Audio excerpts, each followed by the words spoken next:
doing, my sister? I'm fine, and thank you so much for having all of us here. I think you're all enjoying the time, and it's my pleasure to be the first guest.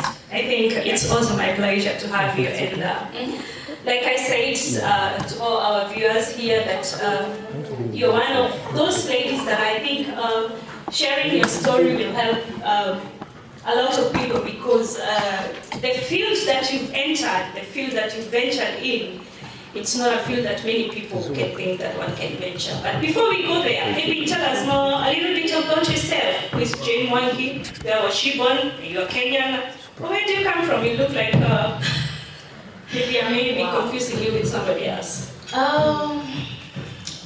It's a long story, but I'll just make it short. Yeah. I came in Germany in 2006, and like any other second person here, the ladies, we all came as au pairs, most of us. So I worked for a whole year in a family where I was taking care of 2 kids. I had a humble time. So you came in Germany as, so to say, what we call in Africa as house help. Exactly. So, you know, that is the easiest way to venture in Europe for most of us. And actually, back then, getting the visa to become an au pair here was not that difficult. Nowadays, they have changed the ways how to get it. You need to have, I don't know, a C+ or something. Back in the high school, back then it was very easy. So you needed just to have your first A1 in German. So when I came in here, I was just able to understand, but talking was a problem. So you learned just the basic German before you came here? Yes. You had just cleared your school. Where did you attend to school, or how did you come out? Yes, I finished my Form 4, okay, like any other person. And I was lucky enough to have an aunt who was already here in Germany. So, yes, and today she's here. So, and yeah, she's the sister to my mom. And she informed my mom about this au pair, and my mom was like, yeah, because Jane doesn't know, she's still thinking, yeah, maybe she should try one day or day to be there and see what will come out of it. And so you landed in Germany when you just direct from school. Yes. And, what really made so many people here, they don't understand, the secondary school in Kenya, you don't see your parents every day. It is a place where you go and sleep and then come after 3 months. Yes. So, and after finishing that directly, you did not even have time to bond and relax. You were in the next plane. In Germany. After my 4th form, that was 2005, 2 or 6, I was doing my German course. So I did it for about 6 months, and I was lucky enough to get a family which invited me very fast. So in my 19th year, I was already here. Wow, so you came that young, at the age of 19? At the age of 19, yeah. So that is an age, every child, you know, we have the puberty now, so this is an age where every girl child needs a lot of eyes from their parents, and then you just... Yeah, I mean, it was a crazy time, because it's like coming out from... it's like you are in jail, because back home, you know, the parents are always so protective. There are things you can't go out, you can't meet just friends like that, you can't come home late. So when I came here, everything was wow. I'm now in a free world. I can move, I can do my things. So when you came here, I started like any other person. I had my party life like any other person. I enjoyed my life here. Yeah. Yes, and then after that I did my Ausbildung. This Ausbildung is apprenticeship in hotels, because... So Ausbildung, for those maybe out there who don't understand, that is the college. Yeah, the college. College in Germany. Yes, I did hotel management. Hotel Fachfrau. And until I finished it, that's 3 years. And after that, I got my first child. So I'm a mom of 2. Oh. Yeah. So, and she looks very smart and young, yeah? I think the weather is not too that bad for you. I'm a mom of 2. My daughter is 8, almost turning 9, and my son is 6. Good. So, Jane, I've heard that you did your college, what you did in college is something different to what you're doing. Maybe we tell the people exactly what we are talking about, because Jane is the first Kenyan girl to open her first German kindergarten in Munich. And I'm just shocked because that is different from hotel to kids. How did it happen? Or well, let me say, the love to kids, I had it from back home. Because I had my junior sister and my brothers, and I grew up with my cousins as well. So I always took care of them. Yeah, I was always like the big sister, so I started playing the big sister a long time. And when I got to become a mother myself, so I got this more love into staying there because you need a lot of patience with kids. So when I got my first child, I could not go back to work because I did not have a boss who could understand I can't do overtime, I can't work on shift, and I need to be on time to pick up my kids. Yeah, that is. So it was a big challenge. Yeah, I can imagine because in Africa, we as women, it's easy for you to do because you have somebody to help you pick your children. So you say the challenges you got yourself as a mother helped you, pushed you more to maybe to decide and change your career because in hotel you have to do night shift. Yes. And so now you decided to change from the hotel work to. Yes, yes. And by that time when you decided to change your career, how old were your children? Did you have you said you have 2 children. Yes. I had to go back to school. Go back to school again? Yes, I had to go back to school. But before that, I was in a situation, I was really confused with my life because I was at a standstill. I'm like, hey, I did something that I really love, but I can't work to it. And here I am, I have my 2 kids that I really love. And the problem is only that I can't give up this love for my kids to do what I also love. So I had to, I was almost getting to depression because there were days I would wake up and I'm very down because I call my friend, oh, I'm working, oh, I'm doing this. I say, oh, your life is moving on, mine is not moving. So you felt like as a mother, personally, your life was not moving on. You're stuck in one situation where you thought. And how is it like to change? Is it because in Africa, every changing from one career to the other one, it means money. Because how did you go about it now? You have to go back to school again. Did you get support from anybody? So that somebody outside there, maybe somebody who did something that it's not maybe at the moment helping him or her, maybe try and venture into something else that they have more time or anything. How did you go about it? Yes, it was a time my life was really changing when I decided, okay, I have to be strong for these kids because they are looking up to me. So even if every day I wake up and I don't do anything, it's not helping them. So I decided to take a big step in my life and change. Just change. I need a change. For you, it is this turning point where did you have somebody you talked to? Or yes. So you went for help and you got at least time to think of what to do and what to venture. So now you've told our viewers that you have a kindergarten. Mm-hmm. How did you go about it? Where do you start? For me to get there where I am right now, it is not only my effort. I had to have a lot of people around me who supported me, and I was lucky enough. I fell in love with someone who really was there for me, to give me, he took me at that point when I was really down, and I used to know, hey, I want to do something. And he's the person who came in my life, and he stood by me.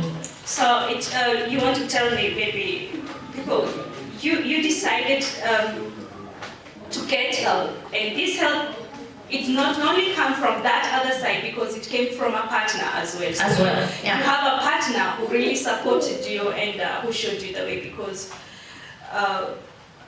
sometimes we need such partners because when you have somebody to discuss with what you have, the seed in you, it grows easily. like when you're sharing with a lot of people who may not maybe listen to you, but a partner is the immediate person to you. So when did you open your kindergarten? Like I said, everything for you to have a success somewhere, sometimes it's not about the money. It's not about somebody coming in and giving you that money to do it. You need a lot of patience, someone who has patience in you, someone who understands you, and someone who you can lean on and cry and say, I'm down, this is where I am, and I want to be here, and I want to do this. So when this point came, I went to the offices in the government. We are lucky, we are here in Germany. If you want to change a career or learn a career, there's so many offices where you can walk in and get the help. Ask, what can I do? This is what I'm going through, and they will always offer you an option of where to start. So the option maybe to start a kindergarten started from the office department or the children's department? No, when I walked inside there, I said I am a mom, I'm a full-time mom, and I do it with passion. This is what I want to do, and I think I'm ready now to learn this. And I found a nice lady. I was lucky that same day, and she told me, yeah, actually we are looking for people, bring a CV, let me see how far you've gotten, what have you achieved until now, and that's where we started to work. So are these your Kenyan papers, school papers? Yes, or both Kenyan from Kenyan and yeah, my apprenticeship from the hotel, what I did before, and where I was working, so that's where I started. So, and after that, the lady, how did So I started my school. I was having school. Most of the time the school was in the evening. So I had always to have someone who's taking care of my kids. And every time is organizing and learning. And you have 2 kids there, and you have your husband there. You have to take care of him. Everything is new. And like I said, it was a very difficult time because it was the turning point of my life. So everything changed. So, thank you. And maybe we would like to know exactly where is your kindergarten in Munich? And how many children, or how do you go about it? Okay, I have how do I call it? It's not kindergarten, is from the age of 3 to 6. I have a kinderkrippe, and kinderkrippe is under the age of 3, also from 0 to 3 years. And I have a cooperation with the Jugendamt. Child department in Munich, and for you to get there, it's a long process. And so you have to be patient. You have to be really patient. A lot of work. Their offices, I would walk in. I have the concept and everything written, and they would just look at me and say, "What do you think? You can't do it. You can't just do it." And you ask, yes, you ask them why. Yeah. I've learned the same thing, and I want to start it my own way. Yeah, I just need this cooperation from you, because before you open anything in German, there's a procedure to everything. Yeah, there's so many. Sometimes I call them unnecessary things, but for them it is necessary. If it was back at their home, I just need to get a license, and I can just open my door and say, everybody can bring up your kid, and I'm taking care of your child. So it is a process. It is a process. Is it like I would suggest, maybe I would think that the German standard, it is for everybody, regardless where you come from. You cannot go and say, I am from Africa, I have the African temperature, I can take off 60 children with one No. It's not like that. Can't work. So I got the cooperation with the Jugendamt here in Munich, and it depends on what kind of concept you have with them. So I have a concept where we take in one group a maximum of only 10 kids. So your kindergarten at the moment, you have only 10 kids, yeah. Age from 0 to 3? 0 to 3, but in this particular one, I only take kids that can already walk. That's 1 year to 3 years. And if they don't get a kindergarten class, they can still stay 1 more year in the same place. So they can still extend until they get 4 years. When one decide to extend, do you take the other one who is on the waiting list and say, I have a bonus of 1?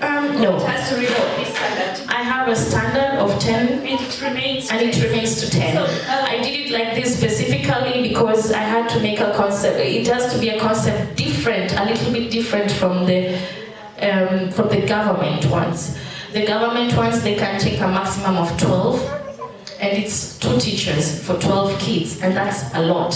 2 kids can make a big difference. You know, the African in me, I see 2 kids extra, it's money, so I'll tell them to come. You know, why? No. Yeah, that's true. That's true, but I had to offer the government like a different concept. What do I want to do? Why is mine different from what they are doing? What will make mine special to what is already there? So you're telling people that it is easy to go and sit down and talk your mind and be heard and come up with something that you can do. Yes, it is possible. That people don't think, because the first time I heard about your kindergarten, I think I remember. I laughed. Actually, I laughed. You know, kindergarten, and I was like in Germany, and I laughed. And 7 months after, you were calling me for the launching, and it was really. So how many teachers do you have for the 10 kids? I have 2 teachers who are working full-time and 1 who is always part-time in every group. So I call it's like 1 teacher has 5 kids, the permanent ones, and it has to remain like that because it's more of an intensive taking care of the kids. Yeah, it's when this teacher is not there, then these kids, they cannot be taken care of with someone else. So it's important for the parents, when they come to pick up the kids, they can be told how your child ate, how they slept. You have to explain all that. Yes, that's the concept. That's the concept. Every day. So we will show people the interview later, because when we did a small video shooting in your place, I remember you explaining to us that every small detail is very important and has to be documented. It has to be documented, yeah. And I was sitting there, and I love doing things in a hurry. I love it. I really. And when you told me about every detail that you have to, you cannot let even the children come before 7 o'clock if it's written. We open at 8, from 8 to 4. So before 8, nobody's allowed to come in. Even if it's, I have to go to work at 6:30. No. Between us. No. I don't allow that because of the insurances. Because immediately your child comes in before 8 and something happens, then I have to take care of that child. So, and I have my insurances from 8 to 4. So I don't allow people to be late or to come early. Actually, it needs a lot of discipline. A lot, yeah. A lot of discipline, because we African people like a lot of shortcuts, and I think it is something that you have to be prepared, because there is no shortcut. If you're going for it, and was that your dream when you are a small girl? Me, when I was growing up, actually, I wanted to be a pilot. Everybody wanted to be a pilot, and I thought pilot is the best job. And what did you want to be when you were growing up? Yeah, I mean, it's a process, because I think I would say from when I got in German with 19, I was having my dream in a different way. That time, my dream was, I want to work in a hotel. This is nice, I love it. But things change and things happen for a reason. I got to become a mom, and my life changed, and I started thinking differently. I started facing life in a different way. So I always tell people to be very open to what comes around. You don't know what will happen tomorrow, so you can't just keep your life closed and don't see the right or the left. It's important that you're open to everything, yeah, because you never know what it develops, yeah. Like I say, kids, they need a lot of patience, and sometimes working there, people can't imagine. If you have one child your own child, they also make you as a parent tired. So you can imagine someone else who is not the mother taking care of that child for 8 good hours a day. It's a lot of work. And how is it when you're the boss there, and the ones working under you are Germans, so to say?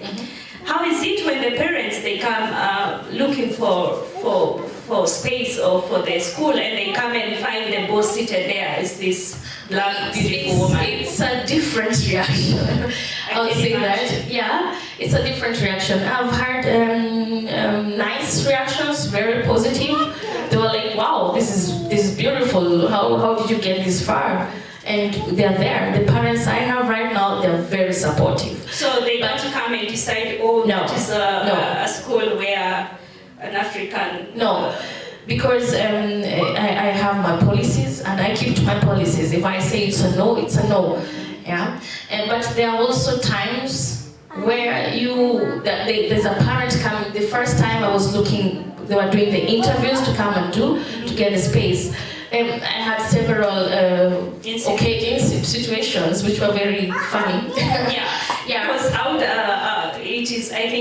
would accept that when they come and they find you standing there, they will come passing and asking you, who is your boss? Yeah, that's one of them. It happened. Yeah, I can imagine. Yeah, that's just a parent came in, and the teachers were standing there, and I even helped her to come in. And she passed me, she went to the teachers, and she was like, "Oh, we had a phone call today." And they said, "No, that's our boss." Then they were like, "Oh, took me light. I'm quite a telephone." And I was like, "Hey, it's okay, no problem." So but how do you take it personally? Does it? It depends. Yeah, it depends, because sometimes I understand them because they don't want to accept that you can come and get that far. But there's sometimes when it really gets to my nerves. And I had several times where I really said, we stop the interview.